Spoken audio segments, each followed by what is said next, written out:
नमस्कार, आप देख रहे हैं जन टीवी और मैं आपके साथ आकांक्षा पारेख। खबरों की शुरुआत करेंगे, लेकिन उससे पहले नजर डालते हैं हेडलाइंस पर। उत्तराखंड का बजट सत्र कल से। विधानसभा में सर्वदलीय और कार्य समिति की हुई बैठक। अध्यक्ष ऋतु खंडूरी ने की अध्यक्षता।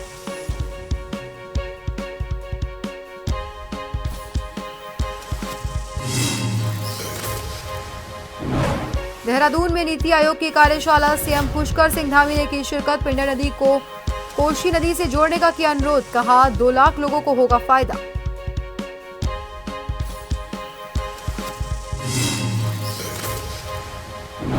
उत्तराखंड में प्रीपेड विद्युत मीटर्स का विरोध। मीटरों की शव यात्रा में शामिल हुए सैकड़ों लोग। कांग्रेस विधायक तिलक राज के नेतृत्व में प्रदर्शन।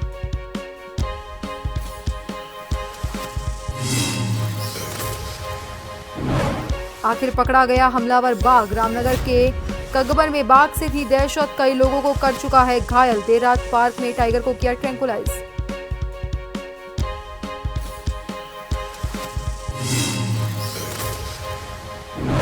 और चंपावत के बेलखेत के लोगों को क्वेरोला नदी से हो रहे भूकटाव से भयभीत। जिलाधिकारी को ज्ञापन देकर कटाव रोकने की मांग। मकानों के बहने का बना हुआ है डर।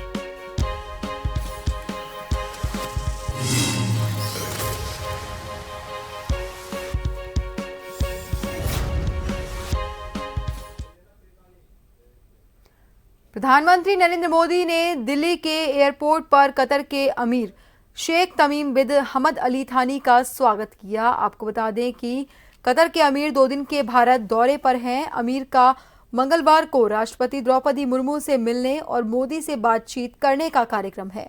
शेख तमीम बिन हमद अल थानी की यात्रा पीएम मोदी के निमंत्रण पर हो रही है। कतर के अमीर की ये भारत की दूसरी राजकीय यात्रा है। इससे पहले उन्होंने मार्च 2015 में भारत का दौरा किया था। भारत और कतर के बीच मित्रता, विश्वास और आपसी सम्मान के गहरे ऐतिहासिक संबंध हैं। हाल के वर्षों में दोनों देशों के बीच व्यापार, निवेश, ऊर्जा, प्रौद्योगिकी और संस्कृति के संबंध भी लगातार मजबूत हुए हैं।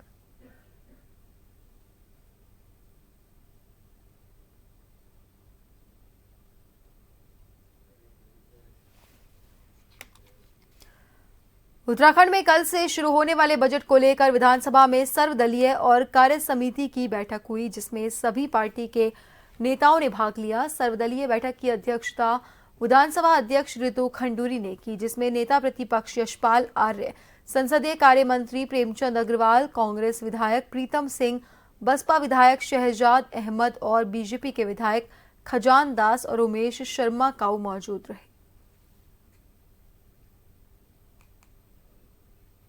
आज माननीय अध्यक्ष विधानसभा जी की अध्यक्षता में 2 बैठकें हुई हैं। पहली दलीय बैठक, फिर कार्य मंत्रणा समिति की बैठक।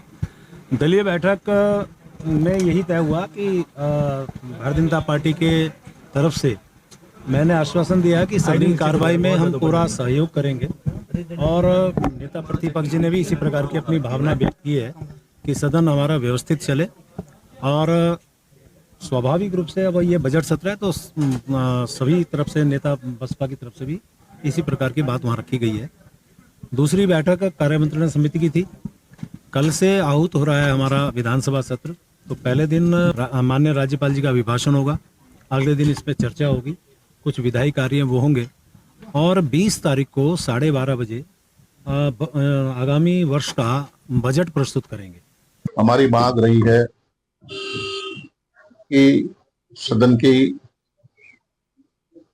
अवधि को बढ़ाया जाए, जिससे कि उत्तराखंड के परिप्रेक्ष्य में जो मुद्दे हैं, जन मुद्दे हैं, जो जनता की समस्याएं हैं, उसको हम बखूबी सदन में उठा सकें। क्योंकि देखने में आया है कि पिछले 2 वर्ष के कार्यकाल में सरकार ने समय अवधि को लगातार कम करने का काम किया है। सरकार मुद्दों पर बात नहीं करना चाहती, बहस नहीं कराना चाहती। और आज के बड़े मुद्दे हैं जैसे मूल निवास, सशक्त कानून, भ्रष्टाचार, प्रीपेड मीटर एक बहुत बड़ा मुद्दा है। ऐसा देखिए, आज हमारी सर्वदलीय बैठक हुई और साथ ही साथ कार्य मंत्रणा की बैठक हुई। सर्वदलीय बैठक में हमारे साथ हमारे संसदीय कार्य मंत्री भी थे, एलओपी साहब भी थे, आदरणीय प्रीतम सिंह जी भी थे, आदरणीय खजानदास जी और आदरणीय उमेश शर्मा जी थे। और अच्छी बैठक हुई जिसमें यही मैंने निवेदन किया कि पहला साल का पहला सत्र है, गवर्नर साहब हमारे एड्रेस के लिए पहुंचेंगे, तो एक अच्छे माहौल में हम उनका अभिभाषण सुने, शांतिपूर्वक उनका अभिभाषण सुने, और साथ ही साथ जो हमारा सत्र चल रहा है उसमें ये प्रयास किया जाए कि हम सौहार्दपूर्ण वातावरण में अपने सवाल उठाएं, ताकि ज़्यादा से ज़्यादा अपनी सवाल हम लोग उठा सकें और ज़्यादा से ज़्यादा सवालों के। उत्तराखंड में कल से बजट सत्र की शुरुआत होने वाली है। सरकार द्वारा इस बजट सत्र में बजट पेश किया जाएगा। बजट सत्र को लेकर मुख्यमंत्री पुष्कर सिंह धामी ने कहा, प्रदेश का बजट ऐसा होगा जिससे उत्तराखंड विकसित और आत्मनिर्भर बने। साथ ही उन्होंने ये भी कहा कि प्रधानमंत्री मोदी की विकसित भारत की अवधारणा को पूरा करने में भी ये बजट सहायक होगा। लोग प्रयास कर रहे हैं कि हमारा राज्य जो है एक आत्मनिर्भर राज्य बने, विकसित राज्य बने, और जो हमारे प्रधानमंत्री जी का विकसित भारत का संकल्प है, उस विकसित भारत के संकल्प में उत्तराखंड राज्य भी अपना योगदान दे, उसी के अनुरूप बजट बनाया गया।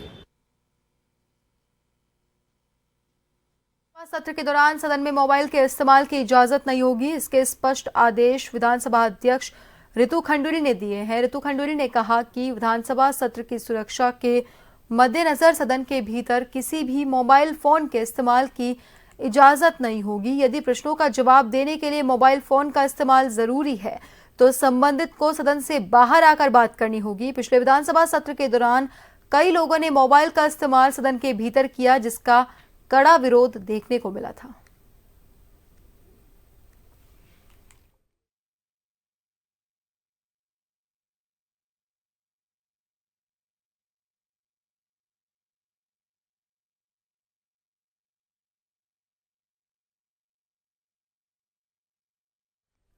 यूपी की 18वीं विधानसभा अपने गठन के बाद से लगातार नए आयाम स्थापित कर रही है और इसी क्रम में इस बार बजट सत्र से पहले विधानसभा में एक अनूठी पहल की गई है, जब विधानसभा की कार्यवाही हिंदी के साथ साथ अवधी, ब्रज, भोजपुरी, बुंदेली और अंग्रेजी भाषाओं में भी सुनी जा सकेगी। ये देश की किसी भी विधानसभा में अपनी तरह का पहला प्रयोग है, जिसका उद्देश्य प्रदेश के आम नागरिकों, विशेषकर ग्रामीण अंचल के लोगों को लोकतांत्रिक प्रक्रिया से और ज्यादा जोड़ना है।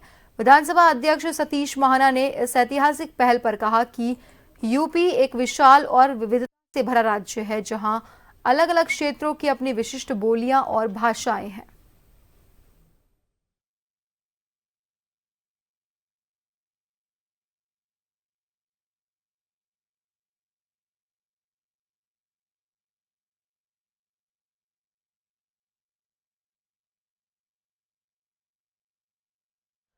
विधानसभा के सत्र के दौरान अब सदन में मोबाइल के इस्तेमाल की इजाजत नहीं होगी। आपको बता दें, इसके स्पष्ट आदेश विधानसभा अध्यक्ष ऋतु खंडूरी ने दिए। ऋतु खंडूरी ने कहा, विधानसभा सत्र की सुरक्षा के मद्देनजर सदन के भीतर किसी भी मोबाइल फोन के इस्तेमाल की इजाजत नहीं होगी। यदि प्रश्नों का जवाब देने के लिए मोबाइल फोन का इस्तेमाल जरूरी है तो संबंधित को सदन से बाहर आकर बात करनी होगी। पिछले विधानसभा सत्र के दौरान कई लोगों ने मोबाइल का इस्तेमाल सदन के भीतर किया, जिसको लेकर कड़ा विरोध देखने को मिला था।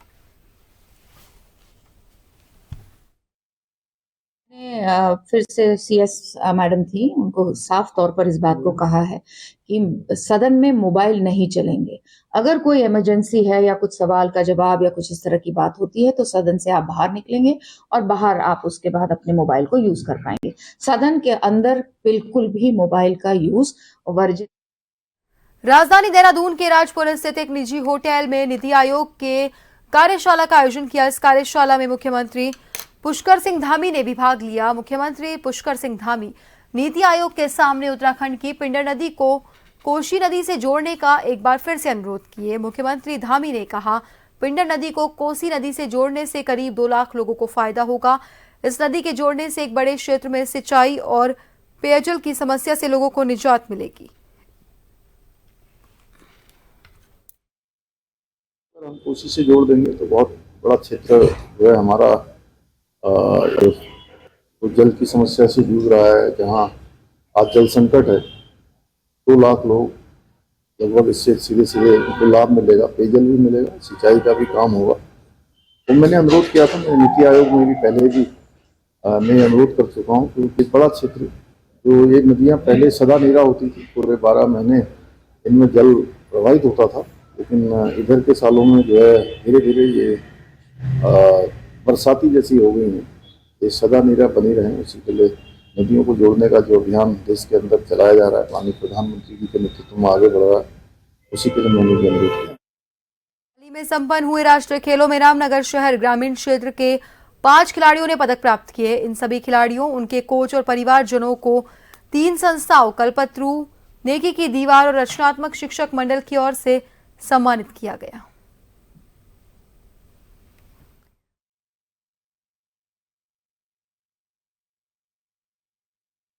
अभी हर राष्ट्रीय खेल जो जिनका संपादन इस समय उत्तराखंड में हुआ था, उसमें हमारे रामनगर से 5 प्रतिभाएं, 5 बच्चे जो है अलग अलग खेल प्रतिस्पर्धाओं में 5 पदक लाए हैं। तो उसके लिए हमने आज 3 संगठन, हमारे कल्पतरु वृक्ष मित्र के हमारे जो संस्थापक हैं यहाँ पर अतुल बैरोत्रा जी, और मेरे बाएं ओर नबिंदु मटपाल जी रचनात्मक शिक्षा मंडल से, और मैं नेकी की दीवार की ओर से, हम तीनों संगठनों ने लगातार पिछले 2 वर्ष से हम खेल प्रतिभाओं को आगे बढ़ाने का प्रयास कर रहे हैं।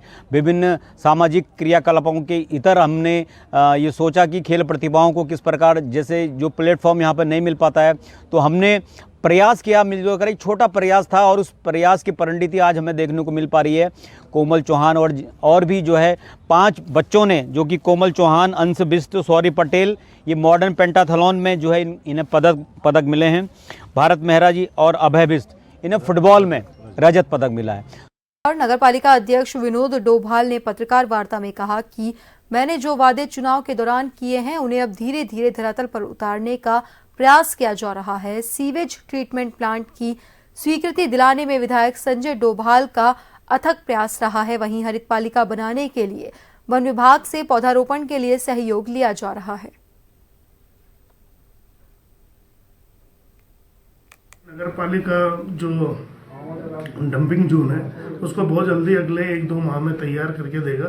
जो बगल में टैक्सियाँ हैं जो रोड पे खड़ी रहती हैं एनएच पे, उन सबको वहाँ शिफ्ट किया जाएगा और उससे भी जाम की जो समस्या काफ़ी हद तक कम हो जाएगी। हमारे पास एक नगर पालिका में पार्किंग है, 2 पार्किंग है, तो उनके हैंडओवर को ऑलरेडी बोल दिया गया सीडीओ महोदय को कि इसको फटाफट करें, ताकि हम उन पार्किंग की व्यवस्था के लिए टेंडर कर सकें और यात्रा सीजन में वो पार्किंग हम स्टार्ट कर सकें। एक और प्रदेश में फायर सीजन की शुरुआत हो चुकी है, तो वहीं दूसरी ओर वन विभाग की रीढ़ की हड्डी माने जाने वाले वनबीट अधिकारी अपनी 4 सूत्रीय मांगों को लेकर आंदोलन कर रहे हैं। आंदोलन के क्रम में सोमवार को वनबीट अधिकारी संघ चंपावत के अध्यक्ष भूपाल सिंह के नेतृत्व में वनबीट अधिकारियों ने लोहाघाट के पूर्व भाजपा विधायक पूरन सिंह फर्त्याल से मुलाकात कर सीएम के नाम ज्ञापन सौंपते हुए उनकी मांगों को पूरा करने का अनुरोध किया। पूर्व विधायक फर्त्याल ने कहा, वनबीट अधिकारियों ने उन्हें अपनी मांगों को लेकर जो ज्ञापन सौंपा, वो उनकी मांगों को मुख्यमंत्री और वन मंत्री के सामने रखेंगे और जो उनकी मांगे जायज है उन्हें पूरा करने का अनुरोध करेंगे।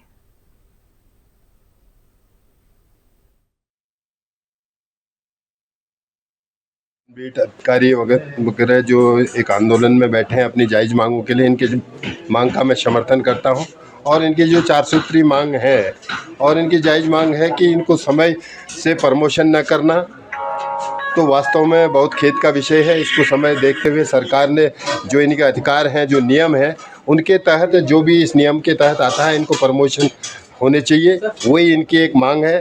और जो है ये फ्रंट लाइन में काम करते हैं। जब अभी आपने कहा कि फायर सीजन आने वाला है और इन्हीं को फ्रंट लाइन में काम करना होता है और सरकार को इनकी 4 सूत्री मांगों को जो जायज मांग है इसको तत्काल स्वीकार करना चाहिए। क्रांतिकारी घराने के आह्वान पे और कुमाऊं मंडल के आह्वान पे पूरे प्रदेश भर में लगभग जो 45 वन प्रभाग हैं वो सभी जो है इस समय सभी का आंदोलनरत है, जहाँ पर लगभग हमारी 3000 के आसपास की स्ट्रेंथ है। और सभी वनबीट अधिकारियों की मांग है कि हमारा जो है जो कार्य होता है वो जुर्म काटना, चालान करना और फर्द बनाना। उसके साथ साथ हमें बनाग निकाल वर्ष 2025 में एक इंसिडेंट कमांडेंट की भूमिका निभाने को कहा गया है, जो कि एक काफ़ी एक अमूल्य जो सेवा होती है। किच्छा के कांग्रेस विधायक तिलकराज बेहर ने प्रदेश सरकार के खिलाफ जमकर जुबानी हमला बोलते हुए प्रीपेड मीटर के निर्णय को वापस लेने की मांग की। विधायक बेहर ने कहा कि महंगाई की मार झेल रही जनता प्रीपेड मीटर लगने के बाद 2 वक्त की रोटी के लिए भी मजबूर हो जाएगी और प्रीपेड मीटर का मुद्दा 19 फरवरी को विधानसभा सत्र में उठाया जाएगा।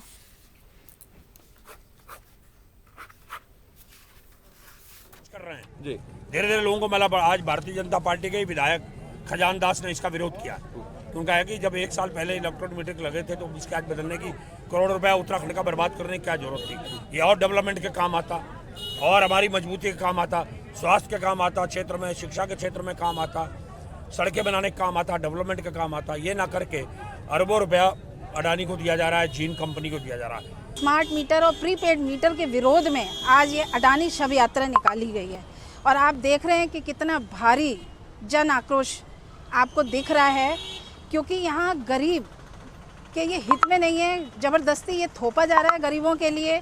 आज हम 3 दिन से वार्डों में जाके घरों में बता रहे हैं, तो गरीबों को सबसे पहली बात तो यह है कि स्मार्ट मीटर और प्रीपेड मीटर के बारे में पता ही नहीं है।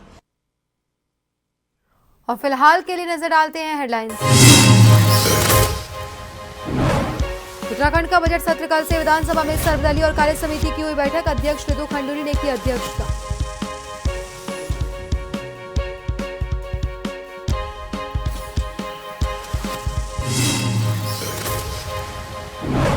देहरादून में नीति आयोग की कार्यशाला, सीएम पुष्कर सिंह धामी ने की शिरकत। पिंडर नदी को कोसी नदी से जोड़ने का किया अनुरोध, कहा 2 लाख लोगों को होगा फायदा।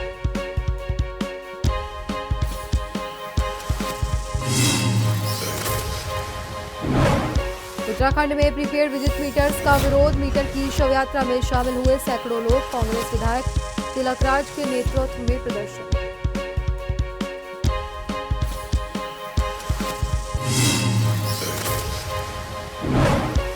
आखिर पकड़ा गया हमलावर बाघ। रामनगर के एक अकबर में बाघ से भी दहशत, कई लोगों को कर चुका है घायल।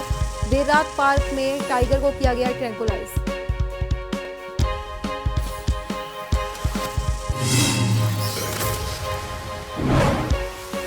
और चंपावत के बेलखेत के लोगों को क्वेरोला नदी से भू कटाव से भयभीत, जिलाधिकारी को ज्ञापन देकर कटाव रोकने की मांग।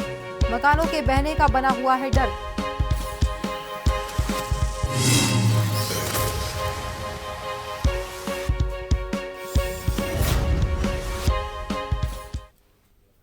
और फिलहाल के लिए बुलेटिन में इतना ही। बने रहिए जन टीवी के साथ। नमस्कार।